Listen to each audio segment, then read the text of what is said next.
Imali smo situaciju kad su nam došli da vidimo gdje je uzrok da prijem u odbojci je iznenada narušen. To je bilo fascinantno stvarno jer mi smo do tog trenutka radili s tom odbojkašicom. Radili smo 2,5-3 godine već. I sve je bilo super. Ona ostvaruje progres. Međutim, dolaze jednom trener i otac prilično zabrinuti. Drastično je se pokvario prijem u odbojci. A ona je bila primač u stvari i neko kome je zadatak da prima loptu i super je to radila. Mature su, ona završava srednju školu. Dok oni meni to govore, ja gledam sad tu djevojku odbojkašicu i već ja vidim odakle problem dolazi. Kažem ja njima, za bolji prijem ja bi joj skinuo trepavice. Gleda otac u mene, sad prilično zbunjen. Trener već najvjerojatnije bi me i šutno nogom da može naš. Kako misliš trepavice i sad oni u nju? Pa rekao je, vidite, ona ide na maturu. Ove trepavice su zalijepljene jer sutra je matura, moramo prošetati, moramo lijepo izgledati. To je sve okej. Trepavice su teške koliko su teške. Teže od naše kapka. Kapak pada. I vi imate potrebu da to konstantno korigujete. Vi za prijem servisa u odbojci imate manje od pola sekunde. Dakle, u tom trenutku ova dva treptaja da namestiš trepavice. Zapravo njena brzina reakcije na prijemu je bila narušena zbog trepavicama. Sporije trepćeš, češće trepćeš,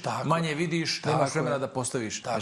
Stvar. Otac se tad okrenuo i rekao, hoćeš sad da ti ja zgulim trepavice, hoćeš ti sama. Jer je čovjek onako, zabrinuti su danima, servis ne ide, ona je zbog mature par dana prije već ih i probala malo da vidi koji odgovaraju. Nisam je dugo vidio, ne znam da li ih i dalje nosila, jer su sad hipertrofirani kapci, jer ako je toliko treptara, mišići bi ovdje trebali biti ovoliki.